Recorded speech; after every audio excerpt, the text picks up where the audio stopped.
Olá a todos, que a paz e o amor do Cristo possam estar em nossos corações.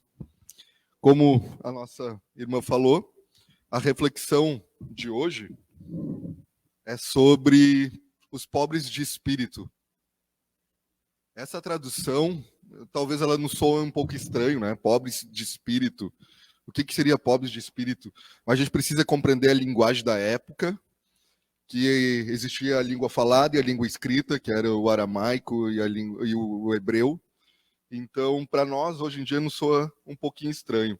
Mas, traduzindo de uma forma mais simplificada, seria felizes os humildes, bem-aventurados os pobres de espírito. É algo extremamente importante, porque no Sermão da Montanha, Jesus nos traz como sendo o primeiro desses ensinamentos desse Sermão da Montanha. Porque sem a humildade seria impossível adquirir as outras virtudes, as outras bem-aventuranças. A humildade, Jesus se refere a ela várias vezes no Evangelho, porque sem a humildade é como se nós tivéssemos o copo cheio. Não entra mais nada. Através da nossa arrogância, do nosso orgulho, a nossa vaidade. Então é extremamente necessário que no decorrer do processo evolutivo nós possamos adquirir a humildade. A humildade ela não tem a ver com dinheiro. Muitas vezes a gente acha que essa questão de orgulho é totalmente ligada só a dinheiro. Não, o dinheiro, sim, é um dos recursos que faz com que nós possamos amplificar esta questão. Mas a gente conhece muitas pessoas sem posses, extremamente orgulhosas. Sempre nós precisamos lembrar, esse é um dos grandes que eu tenho para mim, ensinamentos do Espiritismo, que não é só do Espiritismo, que é a reencarnação. Então, muitas vezes, nós fomos pessoas em outras reencarnações com posses, nesta talvez nem tanto, talvez na próxima sim, de acordo com o ensinamento e a necessidade de aprendizado de cada um. Bom, para falar de humildade, é importante que a gente fale um pouquinho de orgulho. Segundo Allan Kardec, o orgulho, o egoísmo são as principais chagas da humanidade. Todas as outras males decorrem através dessas duas, humildade, orgulho e egoísmo. No início, lá no princípio, quando nós viemos evoluindo, foi necessário. Nós precisávamos ser egoísta, de certa forma, para conseguir adquirir os alimentos, para que a gente pudesse prosperar como povos, como núcleos familiares, depois povos e assim por diante. E o orgulho é a mesma coisa. Mas, hoje já, pouco mais evoluído, nós precisamos fazer a nossa reforma íntima, que a gente tanto insiste, para conseguir identificar aonde nós estamos sendo orgulhosos. E se nós pararmos para refletirmos, nós somos orgulhosos em vários momentos da nossa vida. Eu enumerei algumas poucas questões aqui, tem muitas outras, mas só para que a gente possa ir nos analisando conforme eu vou conversando. Que eu, principalmente, consegui identificar em mim. Bom, como falei no início, era necessário. As pessoas orgulhosas acham que estão sempre certas. A gente acha que a gente está sempre certo no decorrer do dia a dia. Então, quando nós somos contrariados, a gente fica brabo, a gente fica nervoso, a gente fica tenso, porque a gente acha que a nossa verdade tem que prevalecer sobre a verdade do outro. E muitas vezes a gente precisa ter um ato de empatia para entender o que aquela pessoa está tentando dizer. Mas não, a gente quer impor a nossa verdade o tempo todo. E muitas vezes, se nós tivéssemos ato de humildade, a gente reconheceria que a gente está tendo um aprendizado através daquela lição. Bom, não conseguimos receber nenhuma crítica, porque a gente acha que está sempre certo. O nosso orgulho sempre lá em cima. Bom, se a crítica ela for construtiva, A gente precisa reconhecer, ter como verdade e se modificar. Se a crítica for uma mentira, a gente apenas desconsidera. Mas a gente não precisa ter aquela revolta orgulhosa para discordar totalmente. Concorda, só diz o seguinte, porque a gente pode falar tudo, só como a gente vai falar, né? Que muda. A forma que a gente vai se comunicar é que muda. A gente pode falar qualquer coisa, mas se a gente falar de uma forma agressiva, orgulhosa, a pessoa nunca vai respeitar. Isso trata em religião, política, filosofia, no nosso dia a dia, profissional, a forma que nós vamos colocar aquilo que a gente está tentando passar. Se for de uma forma orgulhosa, não tem como a pessoa aceitar, porque também ela está no processo. E ela não vai, ela vai rejeitar. Ela não está pronta para receber nada orgulhoso da nossa parte. E a gente não é dono da verdade, né? Nunca. A gente tem tanto a aprender. Um dos homens mais sábios para sua época, teve tantos outros que foi Sócrates, ele foi considerado justamente por isso. Porque ele sabia que não sabia tudo. Ou melhor, ele dizia que ele não sabia nada. E dessa forma ele foi considerado um dos homens mais sábios que até hoje habitou sobre a Terra. Bom, nunca admitem que estão erradas e nunca pedem desculpas. O orgulho não permite, a vaidade não permite admitir que estamos errados. Em muitas questões, principalmente em brigas familiares, né? Um fala uma coisinha que feriu o orgulho, daí outro já fala outra coisa, outro fala outra coisa, e aquela discussão simples, ela vai tomando uma proporção que a gente acaba tendo inimigos dentro da família. Que é algo justamente pelo contrário, viemos juntos justamente para resgatarmos as falhas do passado. Essa é a grande benevolência de Deus, nos colocar de novo no ciclo familiar. Claro, somos indiferentes, mas precisamos ter a humildade de aceitar que cada irmão está num degrau diferente. Vamos imaginar uma escada infinita. Cada um de nós está num degrau. Uns estão evoluídos mais de um degrau, num entendimento de um conhecimento específico, o outro está no outro, e assim sucessivamente. O interessante é que Cristo, quando olha para cada um de nós, ele não vê nós falhos. Ele vê quem nós vamos nos tornar. Ele já vê o futuro, o ser perfectível.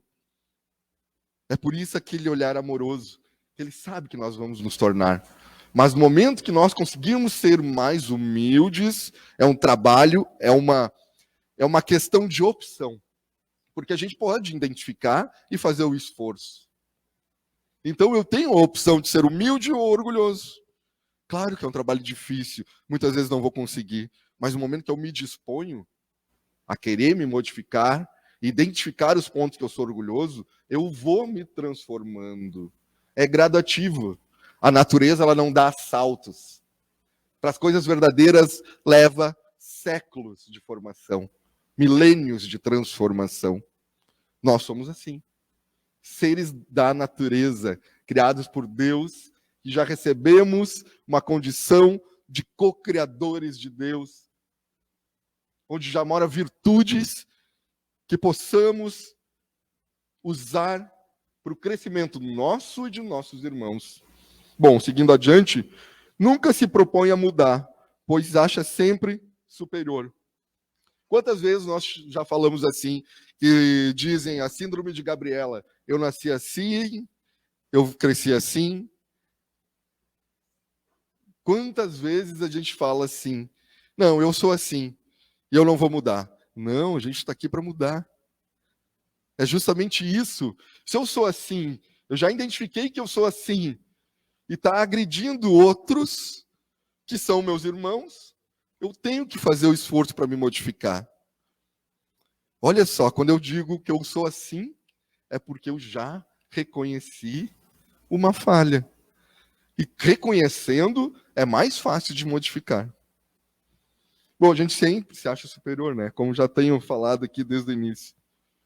Se incomoda com o sucesso dos outros. Parece que quando os outros estão sendo prósperos, segundo os homens, a gente acha que ele não é merecedor, ou que ele ganhou prosperidade de alguém que deu um dinheiro para ele, ou que ele está numa profissão irregular. Nunca é por mérito, porque a gente está sempre vendo a grama do vizinho que é mais verde que a nossa. Não, valorizamos os méritos dos outros de ter chego aonde nós gostaríamos de chegar e vamos nos espelhar da forma que ele fez, que talvez o sistema que ele usou talvez sirva. Ninguém vê o crescimento, só vê a chegada. E a gente, no íntimo, talvez tenha visto, não tenhamos percebido toda a batalha para chegar em tal resultado. Porque o nosso orgulho não permite, mas permite a crítica. Bom, como falei nas discussões familiares já, que eu tinha anotado, mas já me antecipei antes, que isso é extremamente ignorante, né, da nossa parte. Porque somos pessoas que nós amamos, são pessoas que estão no nosso vínculo, e por causa de pequenas coisas, muitas vezes, a gente tem a palavra, muitas vezes, de promover a pessoa, mas muito de humilhar. Eu adoro uma palavra que hoje em dia os pequenos estão usando, essa nova geração, que o meu filho sempre diz, ele é muito desumilde, pai. Eles usam a palavra desumilde, eles criaram um novo português que representa a falta de humildade. Ele é desumilde, eu acho o máximo quando ele fala isso. E eu disse, tu está sendo desumilde, meu filho? Ele disse algumas vezes sim, pai. Eu disse, então, vamos bloquear isso. Bom, agora falar um pouquinho de humildade. Apenas alguns itens, a gente sabe que são muitos. As pessoas humildes, mesmo elas tendo poder aquisitivo e conhecimento, quando elas são humildes, nós adoramos ficar perto delas. Porque elas nos passam uma sensação tão boa, de tanta segurança. Quando elas têm um poder aquisitivo, elas não nos ferem com o recurso que ela tem, porque ela não expõe aquilo. Não passam por cima dos outros, porque elas realmente reconhecem que cada um está no seu estágio. E cada um vai ter o seu entendimento, porque elas já adquiriram essa virtude. Difícil, mas existem muitos exemplos, até mesmo no nosso dia a dia. Essas pessoas, elas passam algo, como comentei, que nos faz com que nós nos tornamos melhor, apenas por estar perto delas. Aceitam as críticas e analisam para se melhorarem. Como eu falei, se for crítica positiva, aceita. Se for negativa, rejeita. Ela não briga com a pessoa por causa disso. Têm atitudes e se posicionam com paciência, amor e doçura.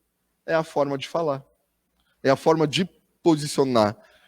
Elas ensinam com humildade e a pessoa aceita e aprende. É muito diferente de alguém que ensina com arrogância e com orgulho. Agora eu vi que eu estou me afastando do microfone. Está dando para escutar no fundo aí? Humildade é aceitação. Nós nos aceitamos como somos, percebemos o que temos que melhorar e seguimos adiante. Não é aceitar eu porque eu sou assim, eu estou triste, eu vim com esse problema que eu vou aceitar. Não, é a aceitação. Deus está me mandando essa condição para que eu, através do meu livre-arbítrio, das minhas escolhas, me modifique e sigo adiante, me transformando e transformando a vida daqueles que estão ao meu redor. Mas para isso eu preciso ter a humildade de aceitar. Se eu estou nesta condição, é porque eu preciso melhorar. Porque eu sou o culpado de tudo. Deus não pune. A vida que nós vivemos foram escolhidas por nós. É o efeito do plantio. Plantio e colheita. É sempre esse processo. Possível, como se diz no ditado popular, plantar batata e colher cebolas. Não. Planta batata, colhe batata. E o ato de humildade é semelhante. Se eu passo humildade, eu recebo, momento ou outro. E se eu recebo uma atitude egoísta ou orgulhosa, eu tenho a aceitação, porque eu ainda posso receber e transformar. Bom, mas humildade não é ser covarde, né? Um pouquinho adiante eu vou falar um pouquinho sobre isso. O maior exemplo de todos, que é o Cristo, ele é o ser maior envergadura que habitou sobre a terra, e quantas passagens de humildade ele teve entre nós. Mas ele não tinha uma atitude covarde, não é aceitar tudo de todos. Nas nossas convicções é ter verdade e postura. Humildade não é aceitar qualquer coisa e deixar com que os outros batam no outro lado. Porque esse ensinamento de Cristo de bater do outro lado da face é dar uma outra resposta, não deixar se bater de novo. Nós precisamos dar uma outra resposta. A humildade é exatamente isso. É ensinar de uma outra forma. É demonstrar através de atitudes. É dar a outra face. Dar uma outra resposta. Bom, tem um exemplo de Gandhi aqui que eu anotei, que é bem interessante. Vou resumir, porque o nosso tempo aqui de reflexão é curto. Gandhi, ele estava caminhando, uma história muito conhecida, e ele foi agredido por um soldado. Ele caiu e se levantou de novo. E o soldado bateu nele de novo. E ele caiu de novo, e quando ele se levantou, o soldado diz: com quem tu aprendeste a ser tão covarde? Ele olhou nos olhos deste ser humano, e olhou: com este que tu tem pendurado no pescoço. O soldado se sentiu totalmente envergonhado e caiu aos prantos.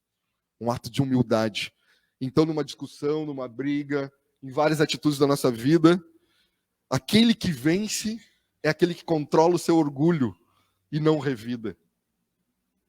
É aquele que demonstra, através de uma atitude humilde, que ele é vitorioso. No reino dos céus, o humilde, como diz, bem-aventurados os pobres de espírito. É ele que é bem-aventurado e não o orgulhoso. Bom, a humildade de Cristo, que a gente tanto fala. Olha só, ele poderia ter nascido em qualquer reino, coberto de joias, de regalias. Aonde Cristo nasceu? Uma manjedoura. Um exemplo de humildade desde o alto. Uma manjedoura, cercado de animais, de pessoas simples em roda. Através de um processo que Maria e José foram para receber ele. Numa manjedoura entre os animais. E nós queremos ostentação. O Cristo dá o exemplo. O trabalho de Cristo. Um marceneiro, que estudando a gente sabe que era uma espécie de artesão, de pedreiro, porque pouco existia madeira na época. Ele era um pedreiro. É um trabalho digno, nobre, mas ele poderia ter vindo como rei. Ele era um construtor, ele ajudava a construir, a modificar a vida das pessoas através do ato de construção. Mais um ato de humildade. A forma que ele viveu, os atos simples das vestes, dos alimentos, a forma que ele se comunicava, ato de humildade o tempo todo. E se o Cristo é o nosso farol e guia, devemos ter o exemplo de Cristo como permanente em nossas vidas. É o nosso objetivo. A gente sabe que nós somos enganados o tempo todo por este mundo vaidoso, egoísta, mas nos concentramos no Cristo. O ato de lavar os pés dos seus apóstolos. Quando ainda insistiram dizendo: não, eu não sou nobre para que o Senhor lave. Não, ele insistiu para lavar os pés. Num ato de humildade, dizendo que ele não era maior que ninguém. Que é um ato maior que este, de se curvar aos pés de alguém e tirar a poeira, que era uma tradição da época. Mas eles reconheciam ele como Cristo. Mas mesmo assim, ele fez questão de demonstrar isto. Bom, e no final, a crucificação. A forma que ele desencarnou, a forma que ele foi levado, e ainda as palavras que ele proferiu no final: Pai, perdoai-vos, porque eles não sabem o que fazem. Tirando a culpa ainda, nossa, de nós humanos, para essa crucificação. Então, toda a vida do Cristo foi um ato de humildade. Outro ponto para trazer, meu tempo se esgotou, é a grandiosidade do nosso universo. Nós sabemos dos bilhões de galáxias, bilhões de planetas, deste universo que a ciência nos mostra que é grandioso. Então, Deus é grandioso.